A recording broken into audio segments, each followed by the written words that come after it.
Hi everybody, it's Lynn. I'm here today to show you how I made this little charm bracelet. And this uses beads out of the March 2023 Bargain Bead Box. I went ahead and did most of the bracelet actually, but and left just enough left to do to show you how to do it. And then when we finish that, we're going to make a pair of matching earrings. So let's just go ahead and finish this bracelet up. I'm going to have to back the camera up just slightly, so turn your head for a second. Okay, so I have a little crystal cube. This is a 4mm cube on a ball head pin. I'm going to kink it, reposition my pliers, come up and over, reposition my pliers again, and take that to the back. Okay, like that. And then we're using these beads. I put a little bead cap on the bottom and then the bead, and we're going to do the same thing. Grab our bead, bend our wire, move our pliers, come up and over, move our pliers, and go to the back. Okay, one more time. Grab our bead like that, kink it, move our pliers, come up and over, rotate around. Oops, I got that one a little big. And bring that to the back. Okay, we're going to open our loops a little bit.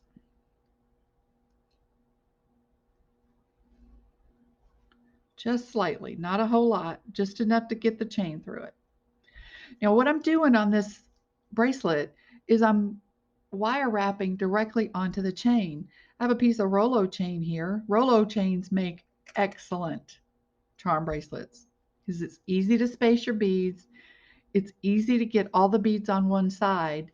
And you want to do that because if you don't, as you move your arm, some beads are going to be on one side, other beads will be on the other side, and it won't look as nice as if you put them all on one side.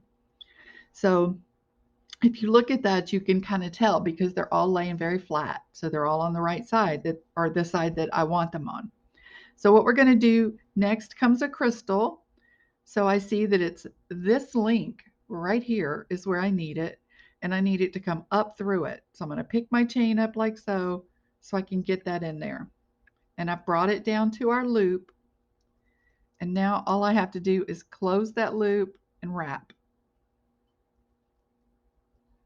Okay. And then I want to cut off the excess wire as close as I can. And then I'm going to come back and just tuck that tail in. Okay. Now, I got to find the position for the next one. It's this loop right here. Okay. So I'm going to come up from the bottom.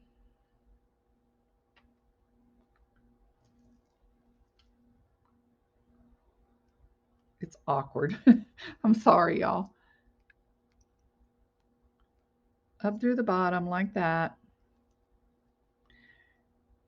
Get the link into our opening of the bead. Grab the loop and wrap.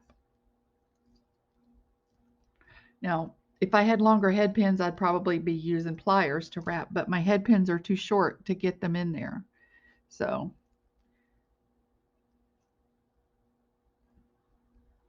nip our excess wire off and tuck our tail. We got one more bead to go, and then our bracelet will be complete, and we can do our earrings. There we go. Okay, there's our link. Come up through our link. Close down our loop and wrap.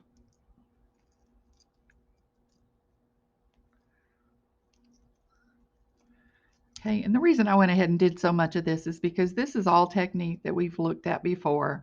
There's nothing new going on here. It's just an idea of something to do with beads These beads were a little bit of a, I think what challenged me is they're, even though they look round, they're not perfectly round. And so if you were to just string these like we normally do, they're going to look just off. Okay, there's our bracelet. So that's why I wanted to come up with something really cool to do with those. Now, we're going to make a matching pair of earrings. So from my stash, I pulled out the studs I'm going to use. I pulled 2 more bead caps, 2 cubes, and 2 more of those beads. Now I'm going to take an eye pin. This is an eye pin from my stash. I'm going to put the cubes on my eye pin. Now, we will have to wire wrap these directly onto our earring because our earrings are closed. These loops in the earring will not open. So my choices are a jump ring or to wrap directly onto the earring. And because I like to avoid as many junctions in a piece of jewelry as I can, I'm going to wrap directly onto that loop. The reason for that is because a jump ring can open. I mean, maybe we don't get it closed perfectly good or something, and it's a great opportunity for our earring to come apart. But if we wrap right onto the piece, that will not happen.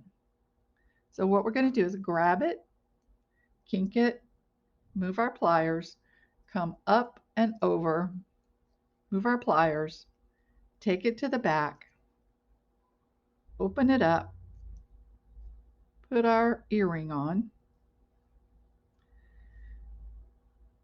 close it back down. And for this one, because I do have enough room, I'm going to use my pliers because these wraps are going to show. So we want them to look as neat as we can. Okay. And the reason I'm not putting both beads on one pin is because I want movement. And if they're both on one pin, they can't move around from each other. And that's what I want them to do. So I decided to put eye pins. Just tucking that tail in so I don't get scratched. Okay, here we go. Look at that. Okay, so now we'll take one of our ball head pins, put on our bead cap, put on our bead, and wrap. Now this one we don't have to attach because we can open that eye pin.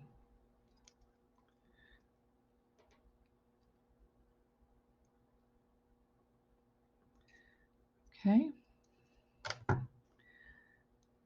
Nip and tuck.